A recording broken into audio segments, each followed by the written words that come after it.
Right on. We managed to click the live button. Well, Good morning. Good morning. All right, bright and early. We are back with another episode of What the Fuck Did I Just Read? Tech Sales and Marketing Edition. I'm thrilled to be back. Let's just say that much, and not floating in the air, in the atmosphere over icy United States. Let's for just say that days. much. For days. For days. Mm. How's everybody doing? I'm in email jail. So bad. But I will say I was unpacking my work bag, and my cords were so well organized. I was like, wow, look how clean my work bag is. I opened up my bag. I was offsite for a Newspire QBR Monday, Tuesday, and Chris had actually joined us to do like a client. Like, here's the life of a client with Newspire, And I opened up my bag, and all my stuff like exploded out of it. And it gave him, and he just like looked at me and he was like, oh, hell no. And he just started winding up my cords, and I opened it today. I was like, this is lovely. It's so organized in here. But now I'm in email jail from ignoring cords, emails. Chris. Oh yeah, big time.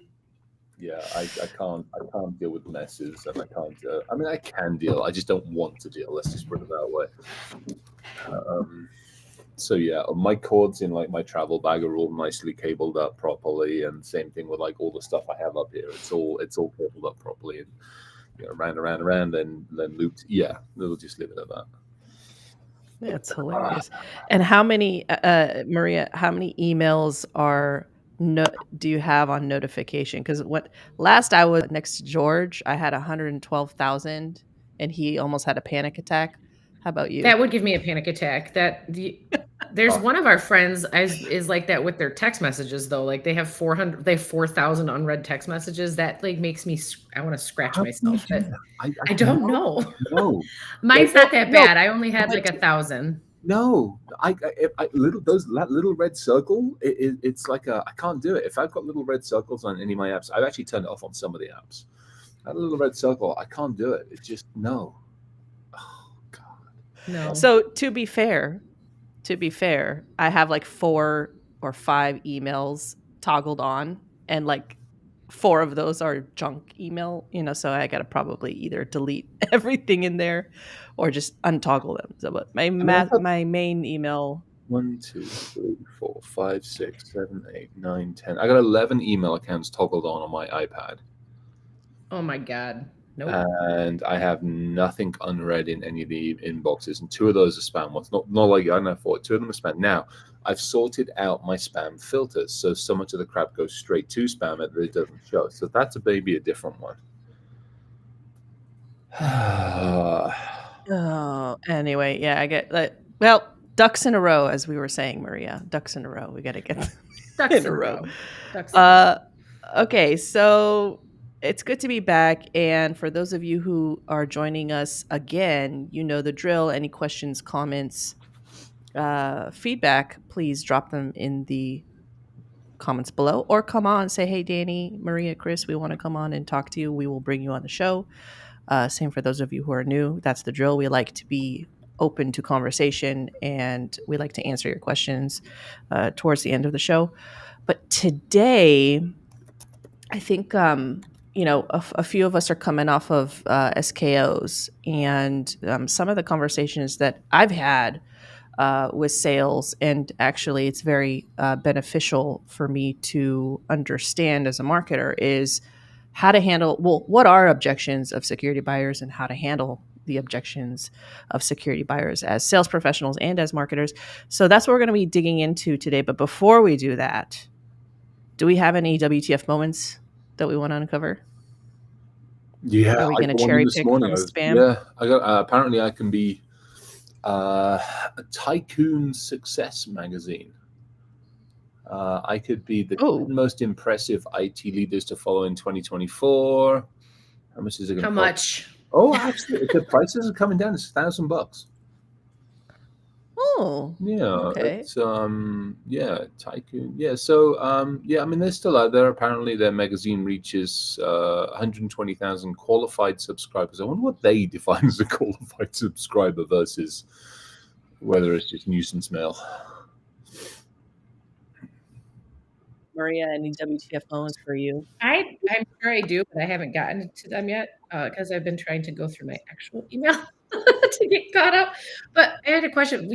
Who reads that? Like, what is a qualified reader? Like, is it just somebody that reads the thing, or like, what's the what's the purpose for you to do that? I don't get it. I don't know. But I mean, it's like some. Oops, I've lost my screen. It's like some of the other ones. I mean, it's basically, the whole idea is just to get your name out there. Now, I have no problem with people getting their name out there, but there's better ways and cheaper ways of doing it. LinkedIn and this and various other things. Giving back to the community might not be a bad idea as well, as opposed to going for all the pay-to-play awards. That kind of stuff just drives me nuts. Same thing with companies. Okay, interesting.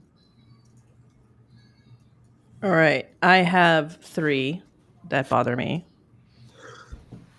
3. Yes, 3. Actually, a 4th one that came in just before. It's like every time live, I get one that comes in. It's like the holy grail. It just comes in. Literally like 4 seconds before. Yeah. All right. The first one, and I didn't even open it. It just started out with, "Hi, Mr. Danny." Like, hi, Mr. Danny. I will not. Well, hello. I will not open. I will not open one that starts with, "Hi, Mr. Danny." Know your audience, people. If you're gonna reach out to them, know who and what they are. I don't know, but it's in fairness to them, you do look pretty good in the suit. We'll just go there. Yes, that is true. That is true. Did I mute myself? Hold on, I muted myself. I pressed something. No, we can still hear you. No, we can hear you. I muted my audio. Okay, the second was we got a submission to WTF email, which, by the way, Maria, I should hook you up on that because we get some good stuff. The second one was, let me open this up. Where's the WTF folder? Here we go. Tone deaf email. Somebody submitted an email that they got from a sales professional. Actually, I know who these people are. And the email subject was, "Are you blind?" And it was about their software-defined networking solution that protects against evolving cyber threats, blah, blah, blah, blah, blah. It was basically the pitch. This is what we do, 1, 2, 3 bullets. When do you have 10 to 15 minutes to further discuss how we can reveal gaps and if this is something that would resonate? They didn't like it. Tone deaf email, bad subject line, delivery is off. No 10 to 15 minutes of time. Nobody has 10 to 15 minutes of time. Thoughts? And it's not going to be 10 to 15 minutes anyways. Like, also just ask for 30. If you're going to ask for an amount of time that's going to give you time to talk. I don't get it. I got some dingleberry on the phone. I actually picked up the phone to somebody because I looked very close to a different number. Absolute fucking muppet. "Hey, it's so-and-so from so-and-so. Is this Chris?" I'm like, "Who is this?" He's like, "Hey, it's whatever. I just want 17 seconds of your time." I sat there and I went, and I'm like, "Hey, have you got that?" And I'm like, "Well, I'm going to talk for this and this and this, and you've used 15 seconds. So I'm going to say probably no. Bye-bye." Click. Oh my gosh. Yeah, he's like, "I want 17 seconds of your time." I'm like, "You just used it. Done." It's like, people, come on. Yeah. Just, reality check, please. Third one came in. From a VP InfoSec manager. We should bring him on next time. I got the email from him, which said, "What the fuck did I just receive?" And basically, he mentioned to me that he just received an unsolicited webinar invite that exposed the email addresses of 2,500 people.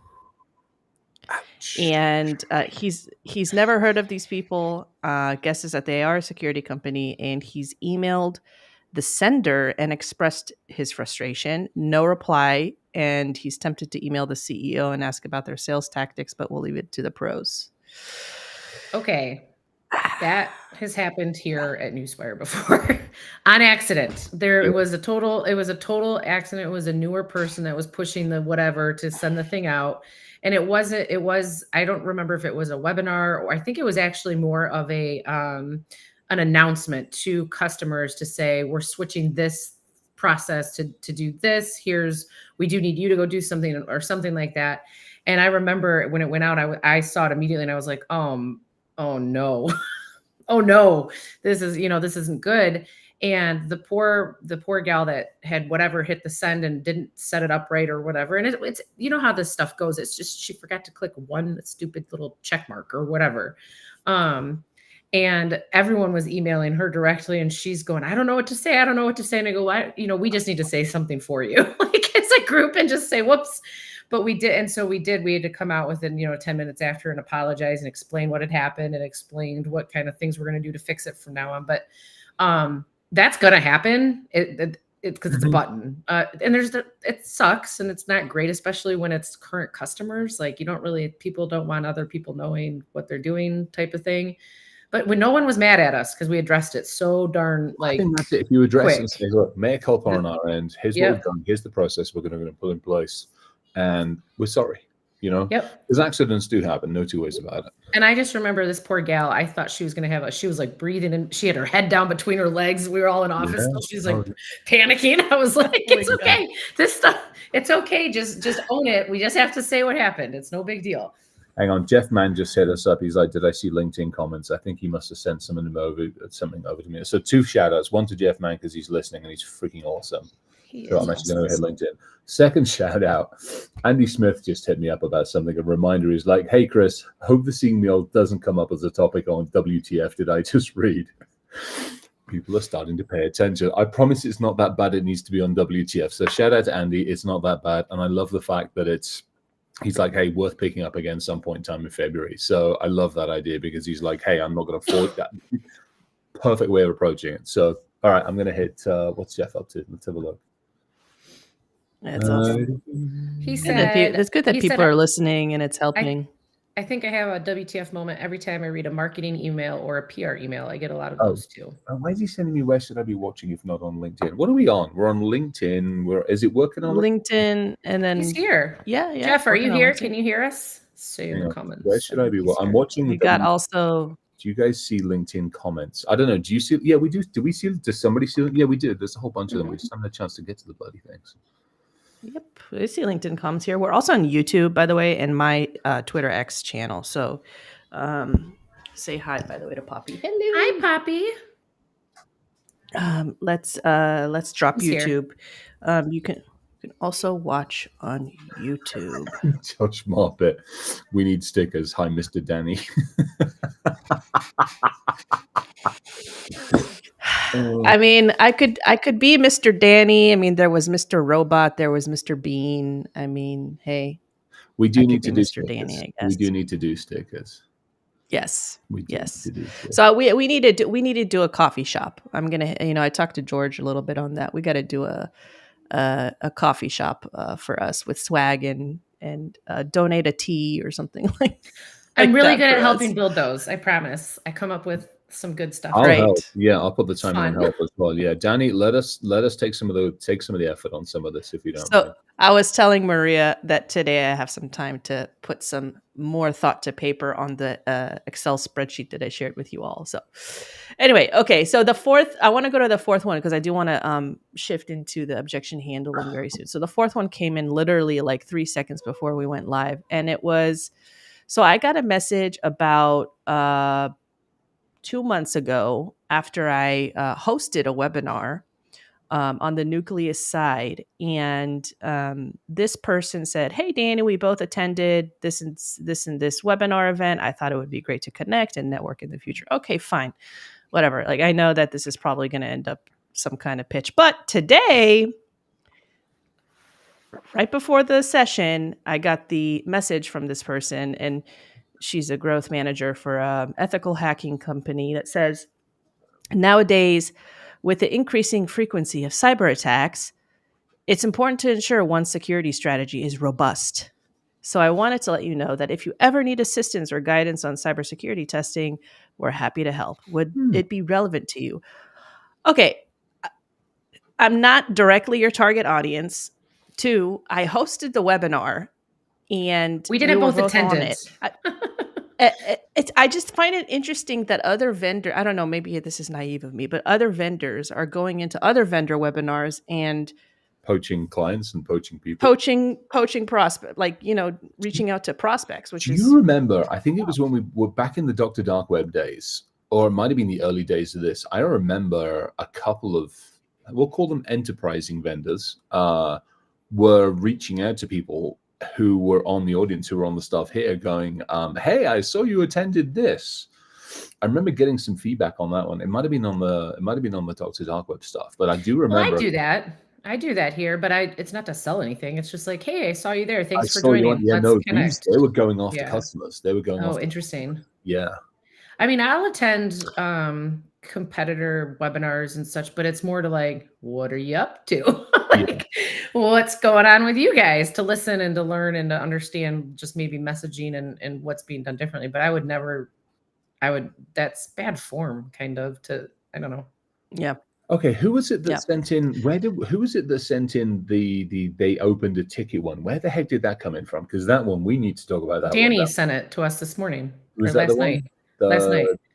Oh, it was a post on LinkedIn. So there was a post on LinkedIn that said basically there was a really persistent salesperson targeting this CISO. Danny, if you want to try and find the post and drop it. And so this salesperson ended up calling into the call center somehow and opening up a ticket with the IT support to send to this dude to have this person like call the salesperson back, which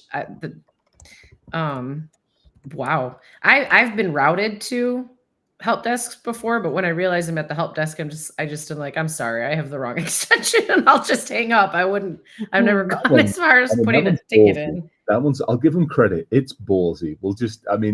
It's ballsy, but it's 99% of the time, if not 99.9% of the time, I can see that backfiring really badly.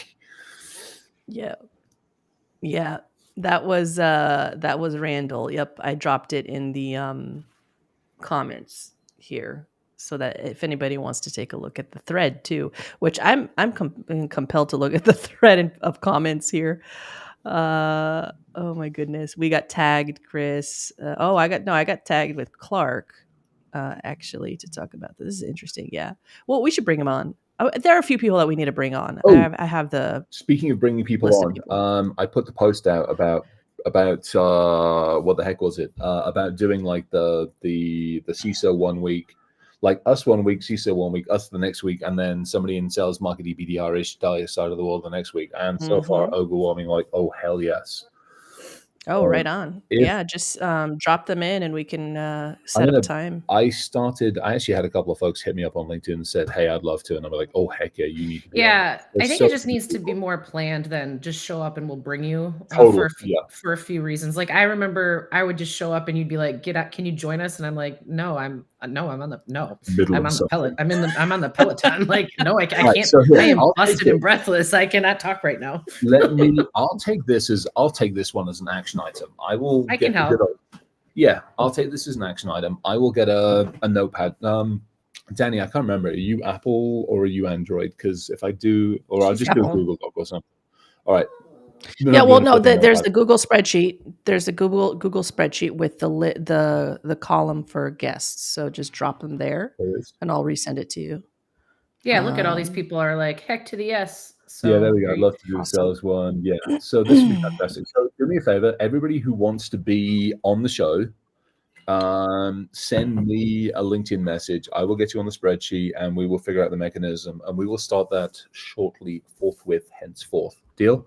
Do not put it in the comments here because I can't run through them all. Hit me up on LinkedIn, and then I will get everybody we'll get everybody coordinated and organized, and we'll go from there. I love it. That'll be fun.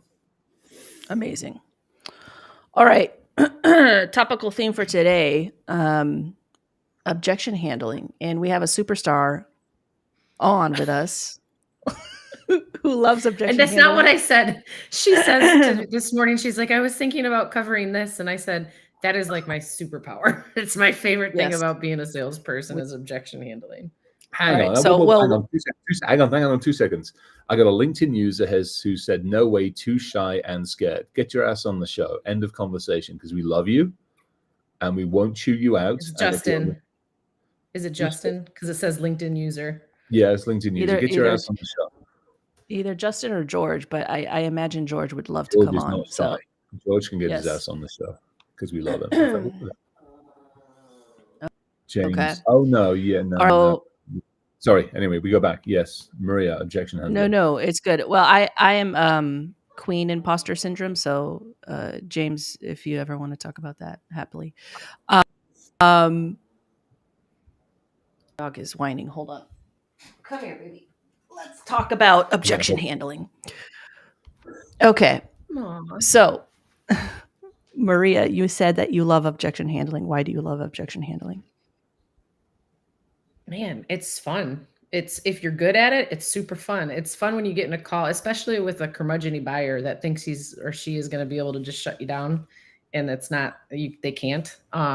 There's two things. If you're good at your job as a salesperson, before you go into every call, besides maybe the first one, you should be able to kind of understand each different avenue the conversation is going to take and be prepared to handle whatever objections that path is going to send you down.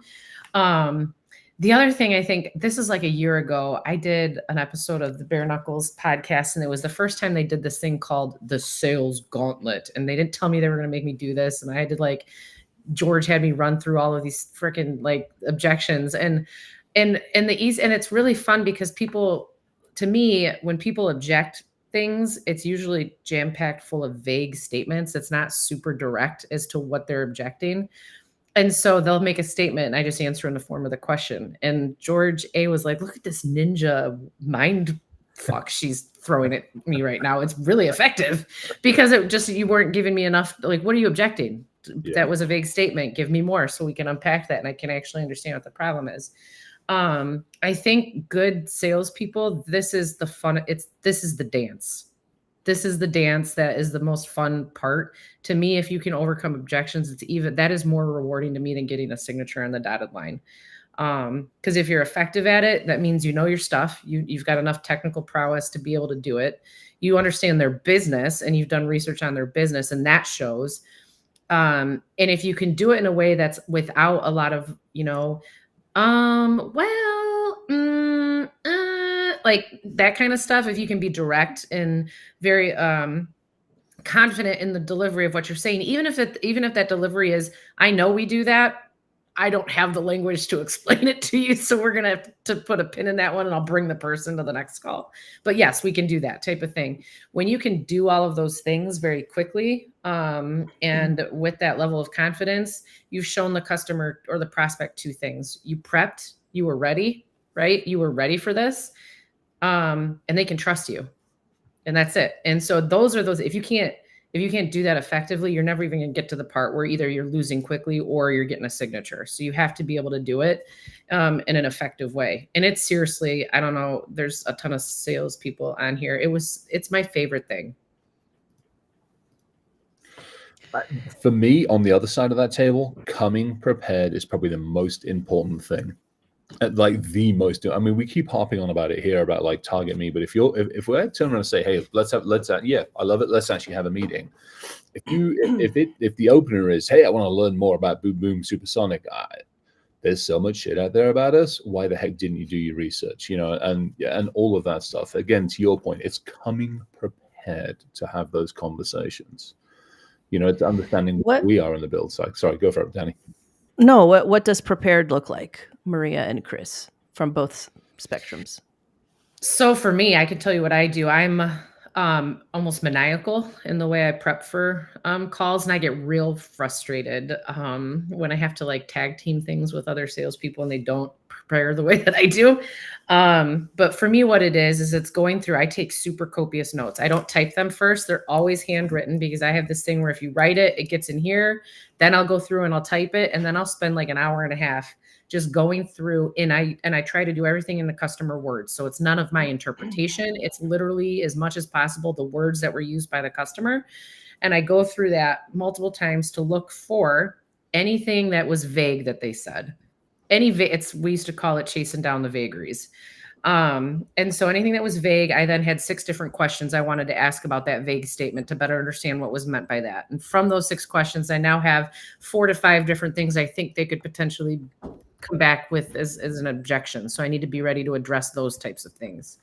Understanding the different avenues. Like if you're going to ask a question, I think as a salesperson, you have to be, it's not like a game of inception, but kind of. You have to be ready to take them down a path to understand kind of where the objection is stemming from.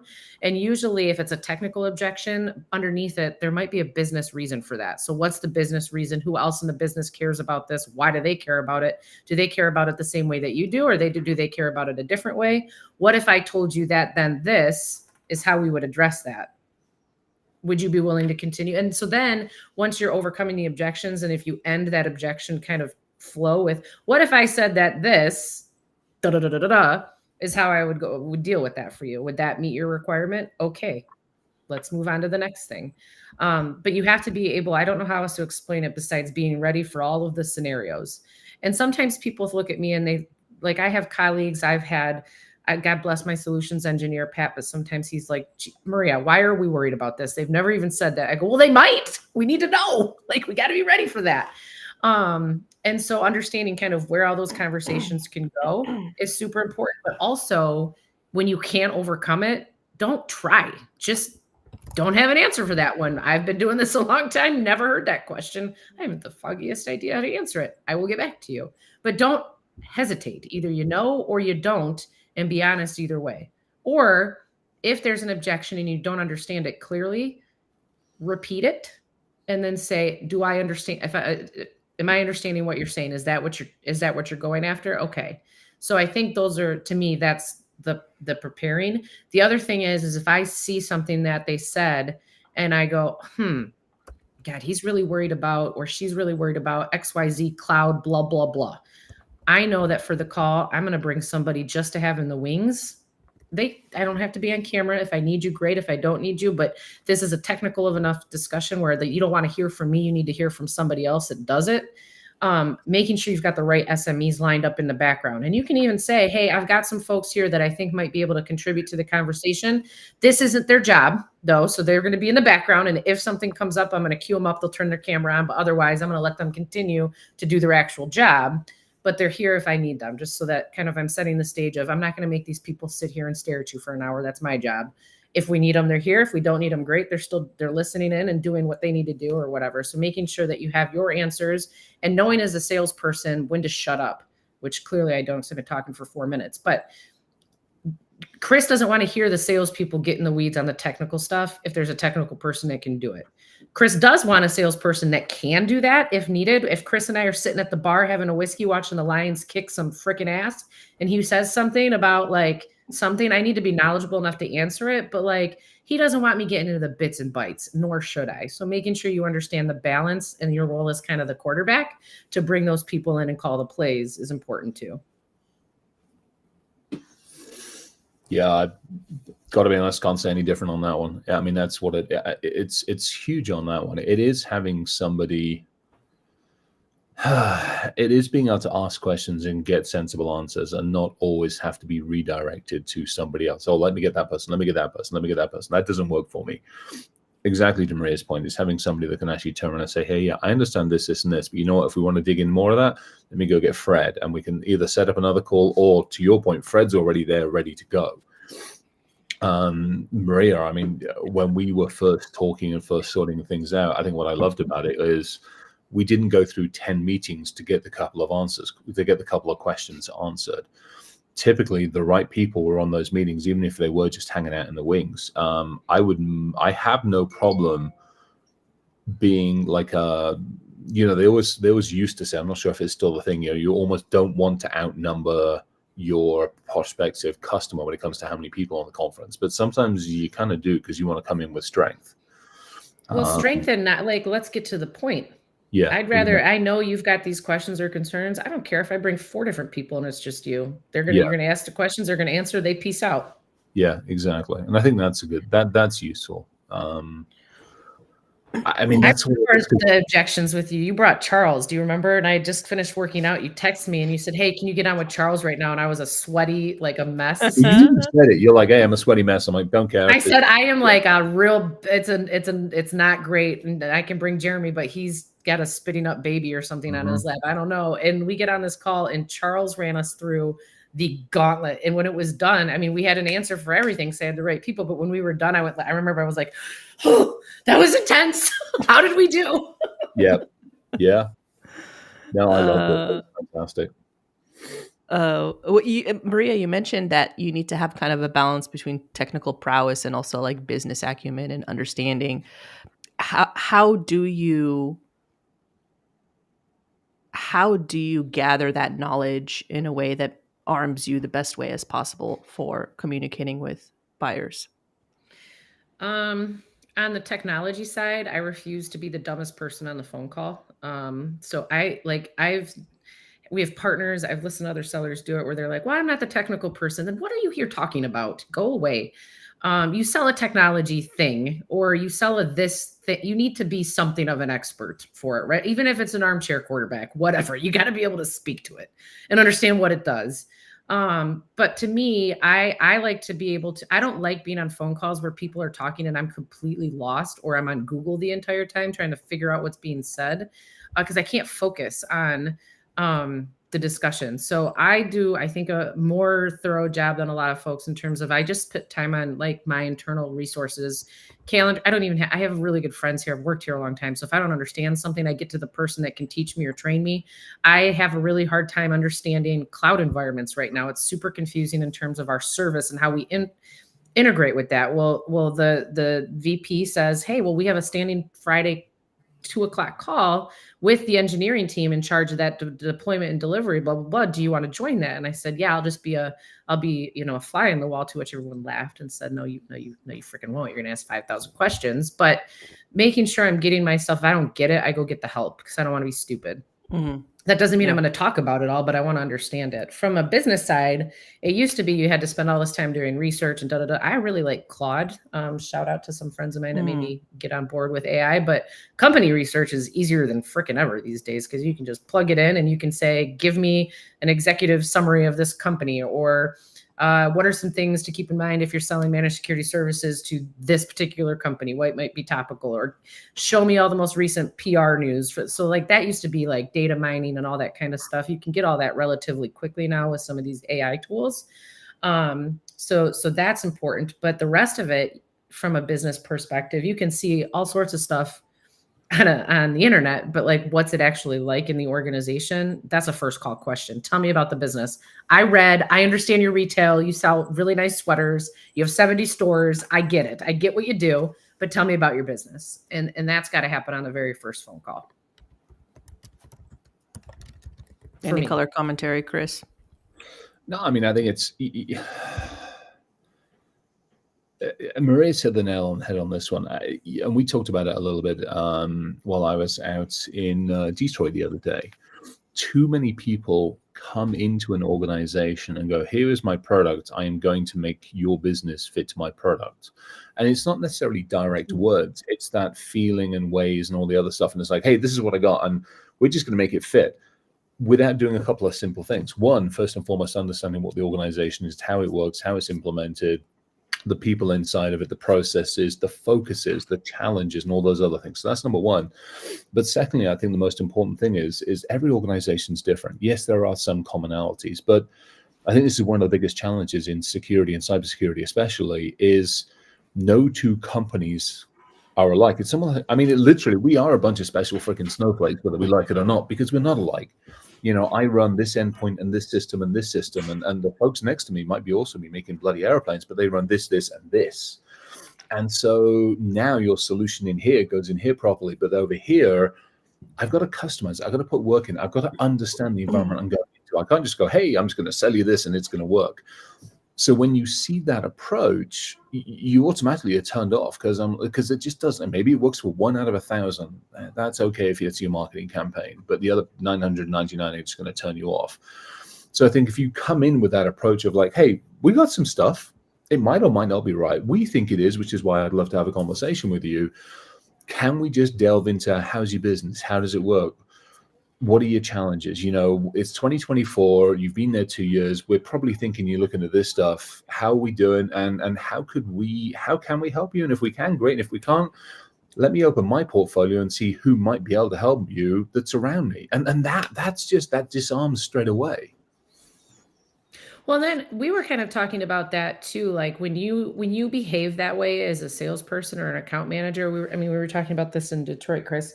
Yeah. Um, one of the questions I was asked about the approach that I've taken over the last year or so was, does that make the cross sell, upsell stuff easier and more effective? And I said, well, hell yeah, because in the first sale, I proved that you can trust me and I was going to get you the resources. And now there's not a single thing Chris goes to buy without calling me first to say, hey, do you guys do this? And most of what he wants is, I'm like, nope, but I don't even know anybody for that one. Or no, we don't. And here you go. Or yeah, we do that. Here's the sow. Or we don't do that yet, but I ran it up the chain and it seems like that should be something we do. Would you mind helping us build it? Right. Yeah. But I'm still the first phone call. And it's because in that initial set of, they know that if there's objections that they're going to get from their leaders or from their business, I'm going to help them figure out how to overcome those internally because I did it. They know that. They trust me. They know I have enough of a technical understanding of my product that for them to come and ask me a question, I don't have to call 47 people internally to say, do we do this? I know what we do. I know what we do well. I know what's not within our swim lane, right? So it's a quick phone call. So that overcoming objection piece is so critical to setting the foundation for what the rest of the entire relationship is going to look like. So we have a question from some of the comments. Robert had asked, speaking of AI and Claude and all the good stuff, what do you think about using AI technologies and trying to use that to create the call notes and help creating a SOW or a proposal, especially in comparison to written notes?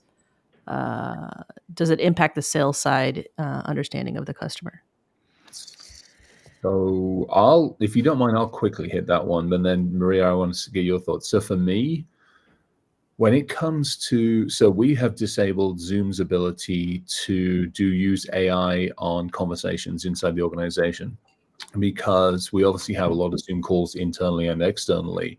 And I do not need a third party listening in on those conversations any more than they already do, recording them and then surmising the notes, because we will talk about intellectual property.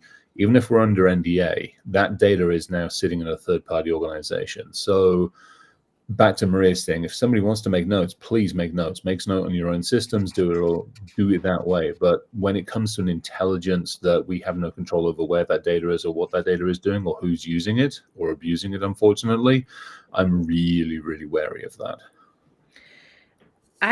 For me, it's such an important part of my process is writing down what I hear people saying, because I won't absorb it if something or somebody else is doing that for me. I need to absorb it so that when the night before, and I'm notorious for this, it drives my entire company nuts, but it's like the night before a big deal or a call or something, and I will be sitting in bed running through, well, she said this, and I wouldn't remember that all if I didn't actually have to write it and then transpose it and then type it, and then I usually summarize it in an email out to the customer as well. So I think writing it down for me personally, and I would have to imagine this is true for many folks. That's a really critical part of a salesperson job, is to look at that, absorb it, and understand all the different caveats that you may need to be thinking about.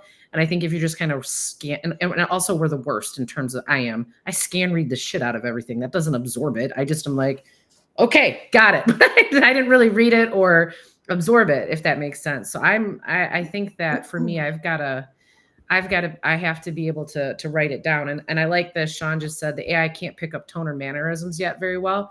That's so true. And in my notepad, I will, like, as I'm writing, say, person did want to had a face, like, or person got hyper when was talking about this. So that's important for some reason. And you don't get all that. And I think some of this AI stuff is really good. But when it comes to, and my friend George has taught me a lot about how to use AI. Danny's taught me a lot about how to use AI. And for this particular function, the human side of it is so critical because at the end of the day, you're still buying from people. So if you lose that human element and you can't recall those human discussions, I don't know how you do that effectively. So that's my perspective. Let me ask a question of both of you and of the audience for folks that are listening in. When you have, let's say you're in the shop, it doesn't matter what shop you're in, you're grocery shopping. You're in the shop and you are walking up to checkout, and you've got a decent sized amount of groceries you're checking out with. Do you go to the autonomous line where you can self-checkout, or do you go to the human line? I go to the human line every time. I hate Okay. self-checkout. All right, Danny, It depends on what? whether or not I gotta pick up my kid or not, and there's a big line. No, I get it. So I'm human line. I mean, if I've got 2 or 3 things, I'll go through the autonomous line. But Yeah, if I've got yeah, half a decent sized basket full or anything like that, I'm going to go to the human line. same. Yeah, I yeah, and still crave, in certain circumstances, that human interaction. I still want. We all know it. I mean, these freaking automated systems. When you call up like to the credit card, or you call up the bank, or you call up the water, and hi, here's our autonomous line. Fuck off, click. I still want a human. I still want to be able to deal with a human, and I think that's the big thing here. So many of us, especially, you think about it, the leadership now are the ones that grew up basically building this world that we deal with. So as much as it's great and as much as we love what we're doing, we still want those human interactions. So having that human interaction, that engagement's the big one. I don't want to be treated like another number. I absolutely don't just want to be another number. So this is such an interesting idea to me, Chris, just because some of the stuff that we're doing where I work, because there are two very different camps. There are very much people that are self-service folks. They like self-service. They like to be able to get in and get what they need and not have to talk to people. Like my good friend Steve, he's self-service all day. If he could get what he needs without having to speak to another human being, sign him right the hell up. Okay. My CEO is very much the same way too. He is like a self-service person. Yeah.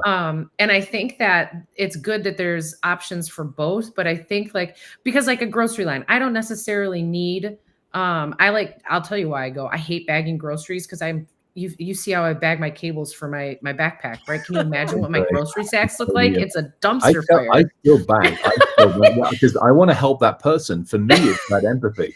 I don't want to sit there like a muppet and just. I help too, but they help me sort it, so and I love it, and I like having the conversation. But I also don't mind when I'm in a rush and I have 3 things. I don't need to talk to a human. I can throw it all in one bag. Let's go. Totally, yeah, hit that one absolutely. So I just think it's interesting because you almost kind of have to cater to 2 different things. But when it comes down to like, okay, if I was going to write a movie about a grocery line experience and what that's like, I would write it about the one with the human line because there's an interaction and there's something to talk about versus and that's like the sales process, right? You have to be able to recall that with such freaking accuracy because one word, AI types one word wrong, one word, and that could screw up your whole thing because they spelled the word that was actually critical or the concept that was super critical incorrectly or whatever. I don't know. I'm not ready. That's a good point. That is actually. I'm not ready for that. I'm a hard pass. That's a really good point. So actually, this is an interesting thing because if you think about that, now we get into consequences. Let's say you and I are talking about product A, and AI goes, oh, it's this over here. And you come back to me and you start talking about it. I'm like, well, what the heck are we doing? Your credibility is just taking a nosedive, which impacts the business and you. But if it's, I'm not blaming Zoom, but Zoom's the easiest one to use because so many of us use it. But if it's Zoom's AI, can you really go back to Zoom and say, hey, you just cost me a potential sale in a relationship? The answer is going to be no, let's face it. Whereas if you have been the one doing it and you made the mistake, you got to mea culpa that one. That turns up on the QBRs. Let's face it. Well, and to me, also don't be lazy. Like our jobs as salespeople are hard, but they're all talking and taking notes. That's all we do all day. Talk, take notes, put said notes in emails to customer, put said notes in the HubSpot. Like it doesn't take that long to just write. It doesn't take long. It's not like use that stuff where no human interaction needs to happen, like researching companies or researching public statements or pulling data out of your CRM to make your QBR. Have Claude go do that kind of shit. But when there's a human thing that's happening, you don't need a robot to do everything for you. That's just what I think in my brain. I think I'm getting it's an overall. I think there's a lot of folks here, and actually, there's a couple of them. So. A couple of folks have said Amazon, and I'll agree. There are certain things I'll go do Amazon. Like I was talking, she and I were talking. She hit Costco on Sunday, and I'm like, may the Lord be with you on that one. I mean, that's as far as I can do on that one. That's all you. Worst case I'll do is if I'm there, I'll just drop her off at the door, circle around the car park 10 times, and then come back and grab her, kind of thing. Mhm. But I mean, for me, if I can avoid the craziness of some of that stuff, then I'll use Amazon for a bunch of things. But for the most part, I want to go get groceries. I kind of crave, because it's a different world. It's a different experience. It's somebody different to talk to help, and all that kind of good stuff. I mean, if I don't have to go to the grocery store, I am here for that. I have a really nice, the gal, her name is Melinda Greer. She's the best. She doesn't listen to this, but if she did, I'd be giving her the biggest shout out. But she works for the Shipped company.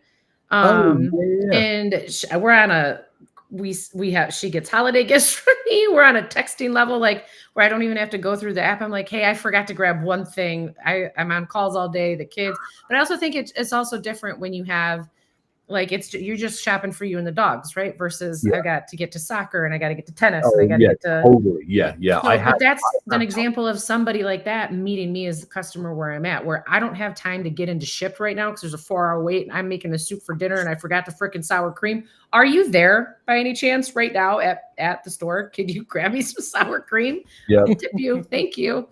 Yeah. But that's I don't know. Yeah. All right, I want to go. Sorry, go for it, Danny.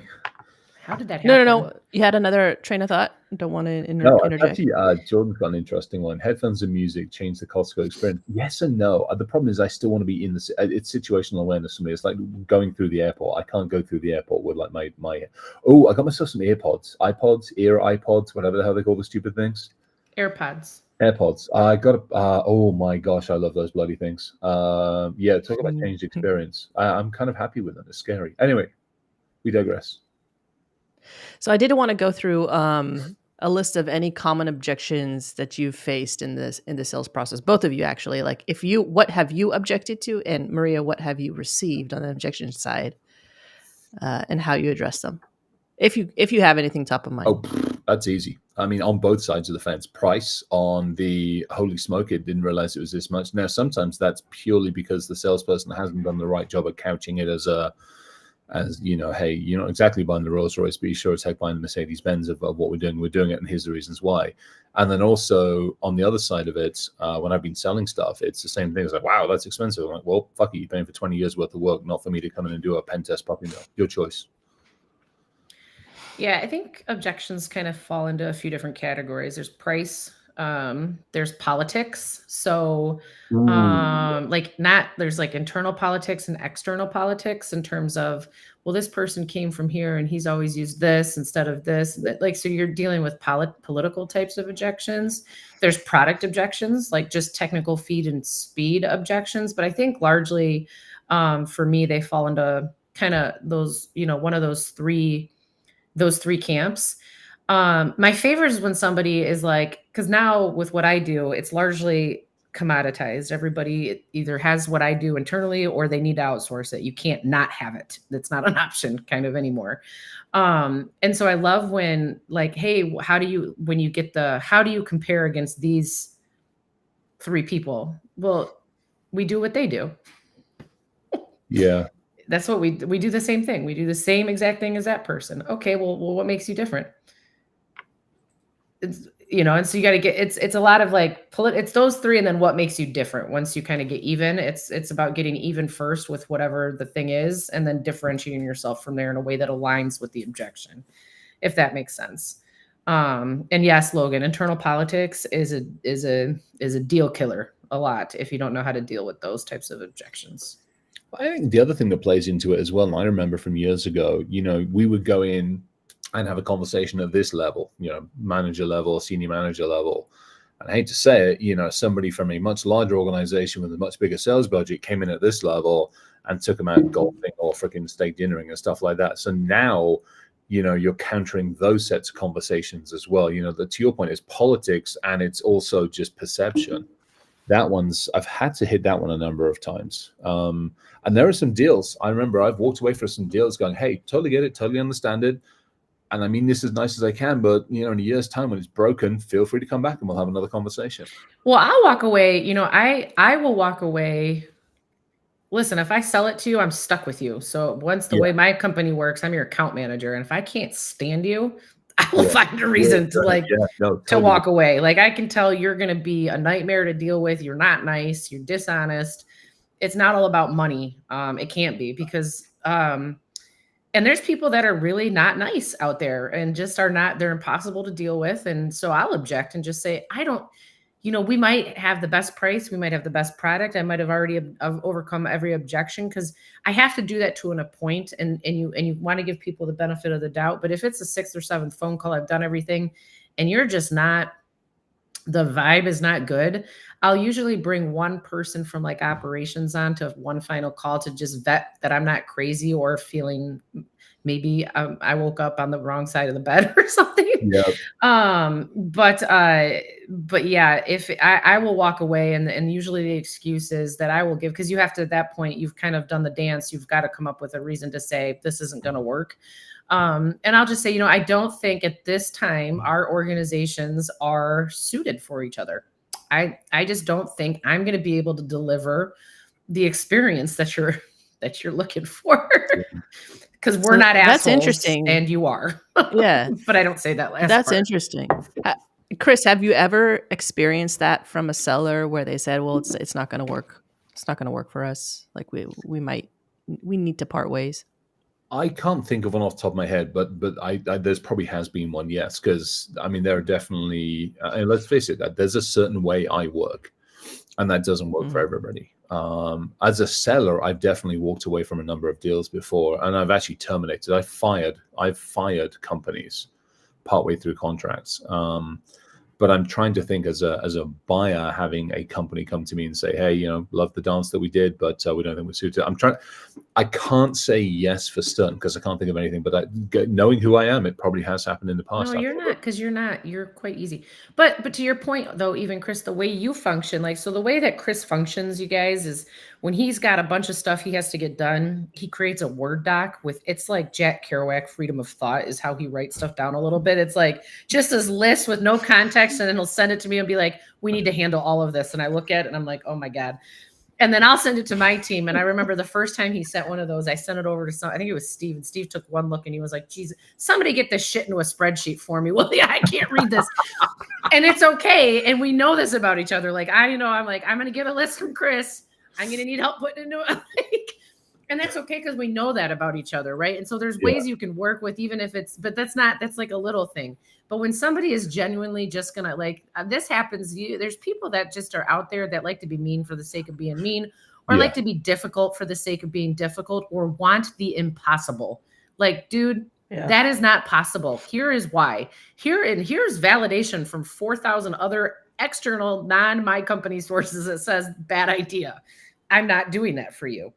Well, because it puts liability on you and the company and the organization as well. I mean, it's just put stress. Actually, let's add to that. I'm intrigued on this one.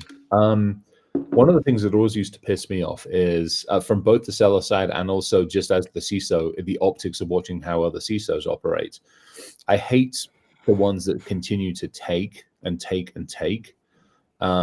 The lunches, the dinners, the golfings, the outings, the freebies, and they won't commit to anything. That to me really pisses me off, because I hate that shit. Or the same as the customers that'll come and say, I know you don't do this, but will you do it for me? Yeah. There's got to be a point where there's two options, right? Like, and I've talked about this with you, where somebody on staff for you wanted a different level of analyst. And I said, well, we can do that, but like, you got to pay for that. Yeah. Oh yeah, totally. Because the thing, and one of the things about a lot of SOC analysts is their least favorite thing to do in the world is talk to people. That's not what they don't like to talk to people. They don't want to, that's not what they want to be doing. And so finding a SOC analyst that one loves to talk and is kind of very customer facing and charismatic, they cost money to find those types of folks. Right. So I'm happy to do that if you want a more personable analyst, but like, you're going to have to pay for it or make do with him. He's quite nice. He's very smart. He just doesn't crack jokes. It's fine. But being able to have those discussions, and also when somebody asks for something and then they say, and can you do it for free? There's nothing that actually makes me more angry. as somebody like, no, do you do things for, are you a for-profit business? Do you do things for free all the time for people? No, you do not. You have to at some point be, so people that do that too, where they're coming to you and saying, I really want you to do this, or can you do this? And how much more is that? Or this is outrageous. And like, stuff costs money, guys. Every time you add something, that's going to cost you money. I can't do it for free. If you're helping me build it, then you're my design partner, and you're going to build it for me. And eventually you have to pay for it, but it'll be at a much reduced kind of cost. But you got to be able to do, you know what I'm saying. You're picking up what I'm putting down. Yeah, I just had one of those because, again, as somebody who goes out and does speaking engagements, I just had one hit me this morning. Was like, hey, we'd love to have you come and talk. I ended up sending the LinkedIn post I put out like 6-9 months ago, which is like, hey, it actually takes me time and effort and everything else. So please come to the table and say, hey, look, we're willing to pay or we're not. At least set the expectations there. I had one. They're like, hey, come join us in France. And I'm like, y'all do know where I live. What am I going to pay for my own ticket over to France to come and talk at your conference? And they're like, well, we'll pay for your hotel. I'm like, y'all do realize that like the round trip to France is going to be like 3,500-4,000 out of my own personal pocket. I'm like, that's not going to happen. All right. Any we have 4 minutes left. I do want to leave room for any last imparting thoughts regarding objection handling or in general life itself. General life. Be courteous. And no matter what, we're still humans at the end of the day. And you've also got to recognize, from the sales side of things, we still got to put food on the table. It's no matter what, if we are going to work together, food's still got to be put on the table. So this has to happen. If we're going to do this, understand that it's not going to be free. I can't give everything away. You've got your discounts you've already got. This is where it is. And let's move forward. This is business. Now, outside of business, there's personal stuff that can go on. But I think you've got to realize that, everything has a cost. And so that's why, for me, most of the time I say, hey, let's just go grab a cup of tea, because the involved in the engagement and the cost and everything on that is so much, it's $20 for crying out loud, not 200 or 2,000. So I think the be courteous thing and realize that it is a give and take, especially from a CISO's perspective. It cannot always be a take. That shit doesn't fly. I think for me on the objections thing, if you're working with a vendor or a salesperson or somebody that either you've got a referral into, like one of your friends said, go talk to Maria with this company, she's nice, or go talk to Danny or whoever. If you know that there's certain objections ahead of time that you're going to have to get addressed, just provide them to your salesperson so they can get handled. Like, instead of don't make it more difficult for you as the buyer or for that person as the seller. If you're able to already have a list of what some of those things are ahead of time, you'll save yourself a lot of time. Because if there's something on that list that we can't overcome, then now you can save yourself 2 phone calls, right? So that's the only other thing I would say is if you know that there's a strict list of objections that are going to have to get addressed, whether it's from your leadership or from other steering, committee members, or from yourself as a technical user or whatever, have those ready to go. And as sooner you can get them to those people, even if it's ahead of a phone call in writing. So now I don't have to guess what resources to pull, or whatever the case may be. That's super helpful. It is important for us to be able to answer stuff off the cusp too, but this isn't, again, even in the beginning, when you're working with folks, if you want it to be a partnership, doing what you can do to help with that partnership is a big deal. 100%. I'd also add, you mentioned note taking, which is, for me as a marketer, super critical when I go into Salesforce or when I take a look at calls, notes from calls, super compelling for marketers, because you could take those objections and turn them into content that could help the buyer and help the sales professionals as well. So from a marketing side, super helpful to see what those objections are. So take notes for those who are in charge of creating content and defensible artifacts for sales. Thank you very much. This was awesome. I love this session. I do want to say, for those who are on the call, if you didn't vote for the WTF Awards, please do. I dropped the link in the comments below. We have 1 more week until that's live and kicking, and we're going to drop the results next week on our session on Wednesday. Other than that, I hope everybody has an awesome rest of the week. It's Hump Day. It's WTF Wednesday. Enjoy the rest of your week. Chris, Maria, thank you again. It's good to be back. It's Good to see you. I'm glad you're back, Danny. We missed you last week. Yes, definitely. Yay. Good to have us all together. And that reminds me, I need to get the post out about the awards. Yeah, we're gonna do a last hard push before next week. So again, I'll drop the link once more because it's probably buried in the comments. We had great comments today, great engagement. Thank you, everybody. All right, this has been another episode of What the Fuck Did I Just Read? Tech Sales and Marketing Edition. We are out.